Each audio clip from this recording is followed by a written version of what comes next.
পরিষ্কারভাবে আমার একটা প্রশ্ন আছে যে বিক্রিটা তাহলে ওজনটা কিসে মাপছে?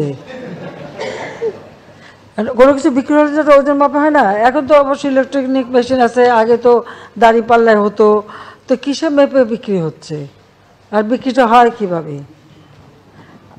বাংলাদেশ স্বাধীন দেশ, মুক্তিযুদ্ধ করে আমরা স্বাধীনতা অর্জন করেছি, এবং যারা সমালোচনা করে তাদের জানা উচিত সারা পৃথিবীতে একটি মাত্র মিত্র শক্তি যারা মুক্তিযুদ্ধের সময় আমাদের মুক্তিযোদ্ধাদের সাথে কাঁধে কাঁধ মিলিয়ে নিজেদের রক্ত ঢেলে দিয়ে এই দেশ স্বাধীন করে দিয়েছে। আমাদের সমস্ত মুক্তিযোদ্ধারা সেখানে ট্রেনিং পেয়েছে।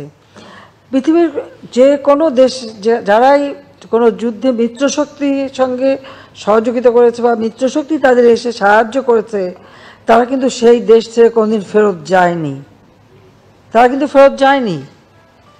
এখনও জাপানে আমেরিকার সৈন্য, জার্মানিতে রাশিয়ান সৈন্য সহ এরকম পৃথিবীর বিভিন্ন দেশ দেখলে সে দৃষ্টান্ত পাওয়া যাবে। এখানে ভারত কিন্তু ব্যতিক্রম।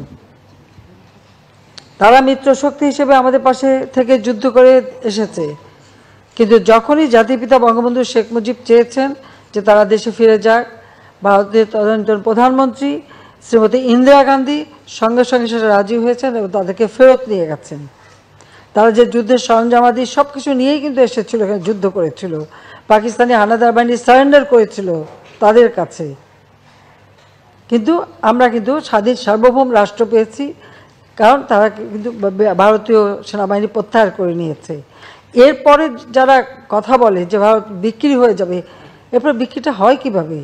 সেটাই তো আমার প্রশ্ন। আসলে যারা এটা বলে তারা নিজেই ভারতের কাছে বিক্রি করা। কারণ আমরা তো দেখেছি যখন মিলিটারি ডিক্টেটরে এসেছে, জিয়া, এরশাদ, খালেদা জিয়া উপর দিয়ে ভারত বিরোধী কথা বলেছে আর ভারতে যেয়ে তাদের পা ধরে বসে থেকেছে। এগুলো আমার নিজের দেখা জানা। কাজে এই ধরনের কথা বলার কোনো অর্থ হয় না। আমাদের স্বাধীন সার্বভৌম দেশ, যত ছোট হোক, এটা আমাদের সার্বভৌম দেশ। আর সেই সার্বভৌমত্ব রক্ষা এবং সক্রিয়তা বজায় রেখেই আমরা বন্ধুত্বপূর্ণ সম্পর্ক রেখেই কাজ করছি।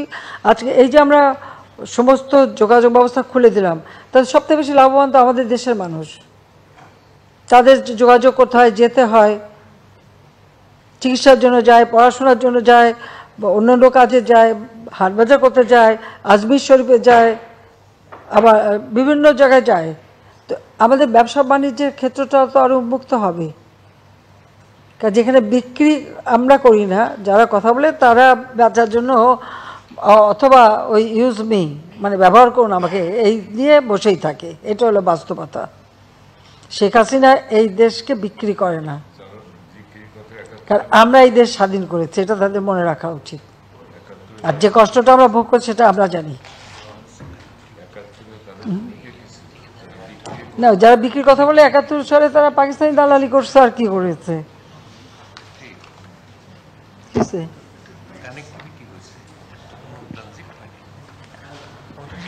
না না, একটা দেশের মধ্যে হয়তো ট্রানজিট দিলেই বা ক্ষতিটা কি?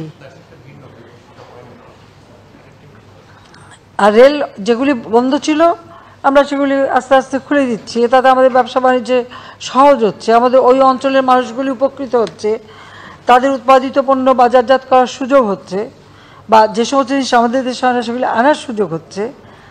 অর্থনীতিতে এটা বিরাট অবদান রেখে যাচ্ছে। আমরা বাংলাদেশে কি চারিদিকে দরজা বন্ধ করে বসে থাকবো? সেটা হয় না, কোনো দেশ পৃথিবীতে থাকে না। আজকে ইউরোপের দিকে তাকান, সেখানে কোনো বর্ডারই নাই, কিছুই নাই। তাহলে কি একটা দেশ আরেক দেশের কাছে বিক্রি করে দিয়েছে?